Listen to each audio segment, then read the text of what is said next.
संग इनसे मिलिए।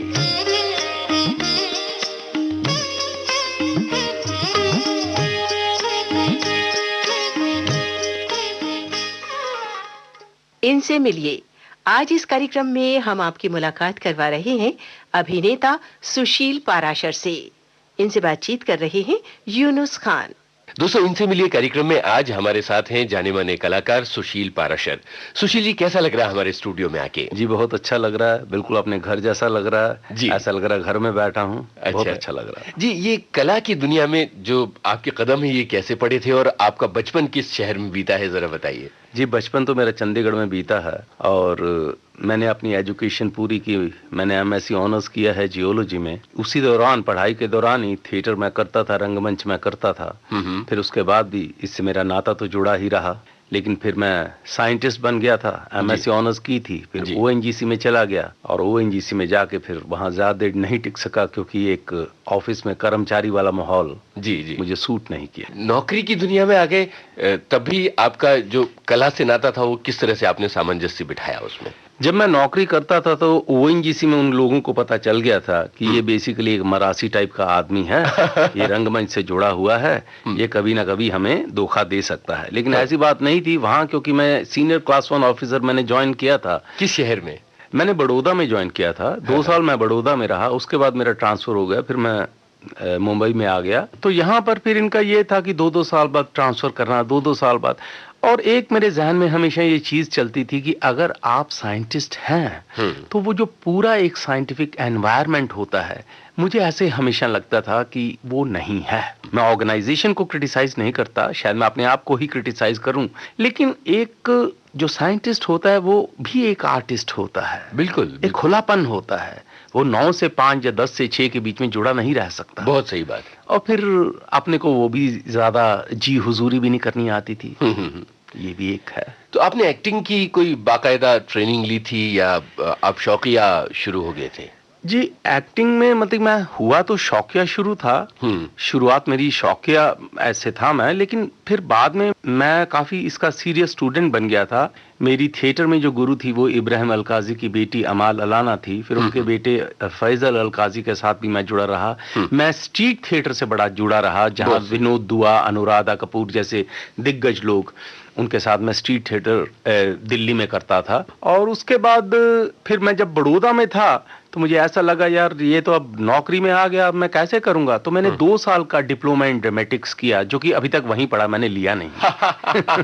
तो फिर उसके बाद बॉम्बे में आया। बॉम्बे में 1986 में आया। चंद साल मैंने ओएनजीसी को दिए। फिर मुझे लगा भैया नहीं है, तो मैंने कुछ ना कुछ तो एक फैसला लेना था, तो फैसला लिया कि इस नौकरी को छोड़ दिया जाए।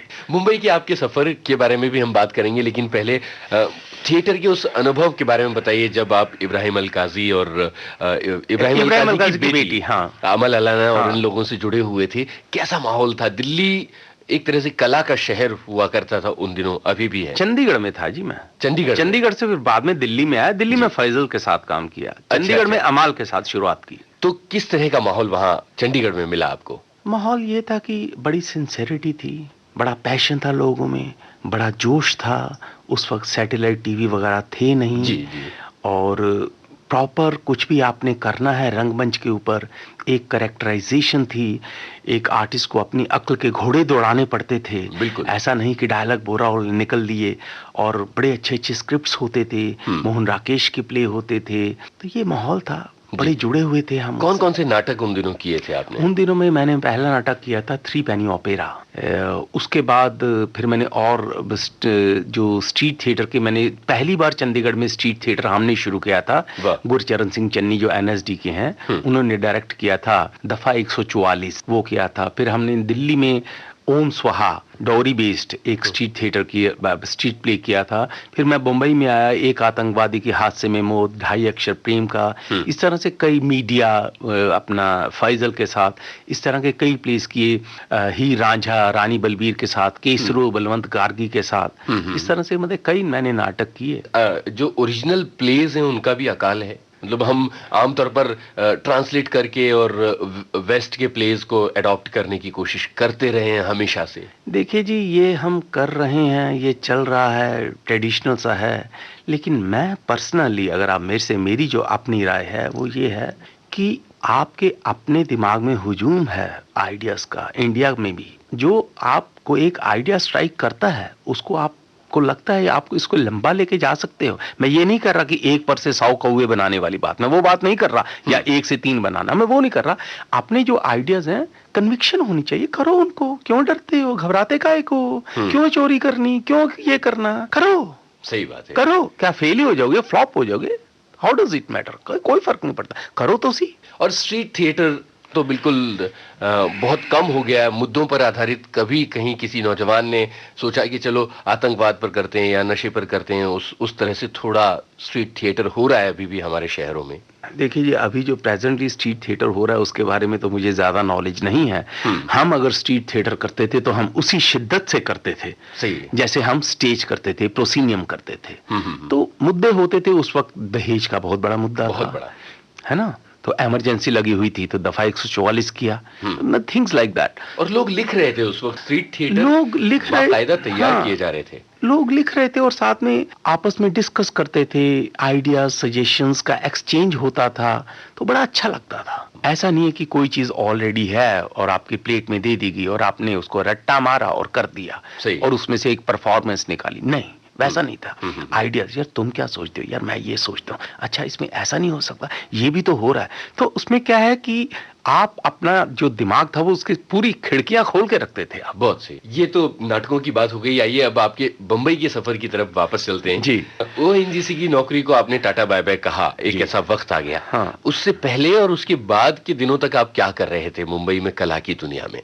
नहीं जी, मैं ओएनजीसी के थ्रू जी मुंबई में आया, 86 में आया। उसके बाद आते ही मैंने थिएटर शुरू किया जी। यहाँ पर हमने 3 प्लेस किए, जैसे मैंने बताया, एक आतंकवादी के हादसे में मौत, दूसरा किया ढाई अक्षर प्रेम का, और तीसरा हमने किया नीम हकीम मौलियर का। जी। तीनों प्लेस में मैं ज्यादातर लीड रोल्स ही करता था। और उसके बाद फिर ओएनजीसी को टाटा हो गया, फिर अभी भैया किचन चलाना है। सही बात है। तो टीवी सीरियल्स की ऐसा नहीं है मैं बिल्कुल इंटरेस्टेड था, मैं नहीं कभी कहूंगा मैं इंटरेस्टेड नहीं था फिल्म लाइन में, मैं बिल्कुल इंटरेस्टेड था। तो फिर टीवी सीरियल की दुनिया में हम घुस गए, तब तक फिर सैटेलाइट भी आ गया, चांसेस बढ़ गए, फिर अपॉर्चुनिटीज, मौके ज्यादा मिलने शुरू हो गए, अच्छे रोल्स मिलने शुरू हो गए, तो फिर मैंने काफी काम किया। तो हमें बताएं कि सैटेलाइट के पहले के दौर में आपने कौन कौन से सीरियल्स किए थे और उसके बाद कौन कौन से सीरियल्स? अच्छा, सैटेलाइट की बात कर रहे हैं आप? जी। तो उस वक्त ज्यादातर मैंने रमन जी के साथ, रमन कुमार जी के साथ काम किया।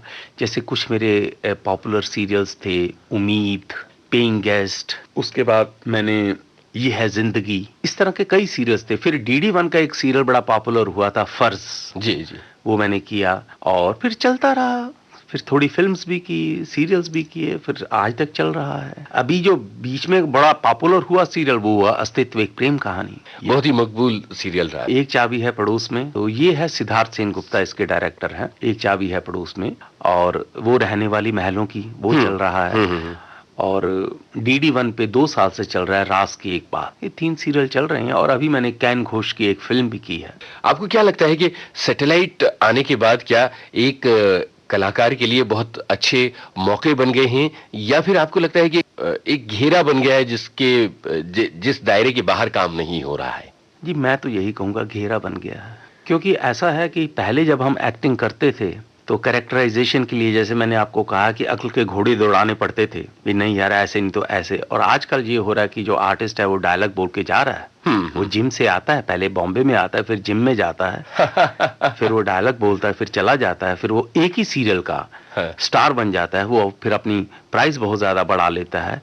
तो हम तो इसको अजीब सा एक बिजनेस देख रहे हैं। वो जो कला वाली चीज है जी, वो तो मैं जरूर ये कहना चाहूंगा वो कम तो हो गई है, किस तरह के हो गया जी, किस तरह के रोल्स आप करना चाहते हैं, लेकिन आपको लगता है कि ये जो सिमटी हुई सी दुनिया है यहाँ पर लोग आउट ऑफ द बॉक्स नहीं सोच रहे हैं? जी, मैं तो कहता हूँ कि जो कैरेक्टर आप कोई भी करें वो बिल्कुल जो एक, क्योंकि मैं मिडिल क्लास जो है उसको मैं बहुत रियल क्लास मानता हूँ, तो मैं चाहता हूँ कि हर कैरेक्टर जो है मैं वहां से उठा के करूँ, उसमें किसी भी किस्म का मैं मास्क ना लगाऊं अपने ऊपर। बहुत सही। उसने ऐसा किया, उसने ऐसा किया, क्योंकि कोई भी कैरेक्टर है अगर आप ध्यान से सोचते हैं तो आप हमेशा उस कैरेक्टर के बारे में भी सोचते हैं, अब उसको अपने जहन में ले आओ, अब उसको आप ओढ़ लो और फिर करो। बहुत सही, बहुत सही।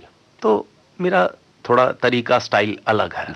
एक्टिंग के अलावा आपके क्या शौक हैं? मैं हल्का फुल्का गाना वाना गा लेता हूँ, शौकिया। अच्छा। हाँ। तो ये शौक आपको बचपन से है? ये बचपन से है। एक्चुअली सिंगिंग का ज्यादा शौक था एक्टिंग से। अब क्या कहूँ, वो प्रॉपर एनकरेजमेंट नहीं मिली। अच्छा। इसलिए सीख नहीं पाए।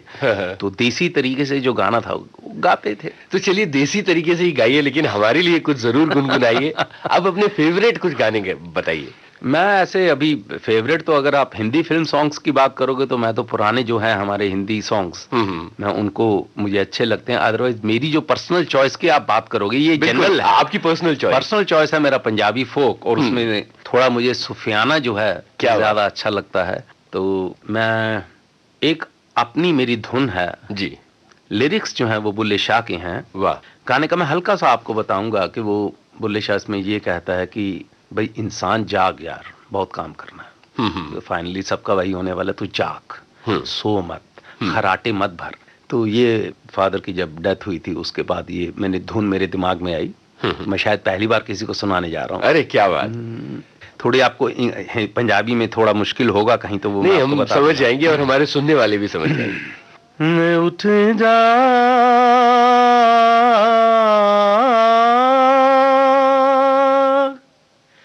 कुराड़े मार नहीं, उठ जा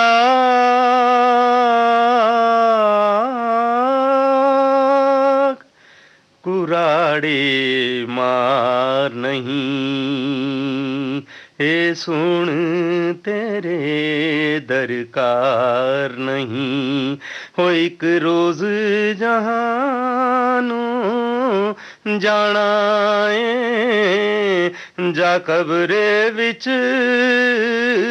समाना है, तेरा गोशत कीड़े खाना है, ओए कर चेता मर्ग विसार नहीं, वे उठ जा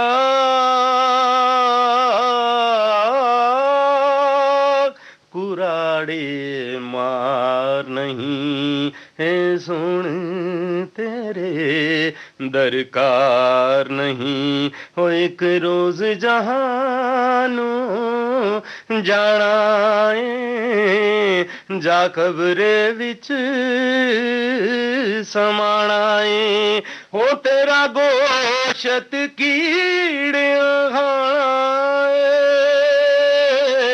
ओ कर चेता मर्ग विसार। क्या बात है, क्या बात है। कर चेता मर्ग विसार नहीं। हाँ, कर चेता मर्ग विसार means you can not ignore death. जी, मर्ग कहते हैं डेथ को। बहुत सही। ये सोन तेरे दरकार नहीं, दरकार मींस नेसेसिटी।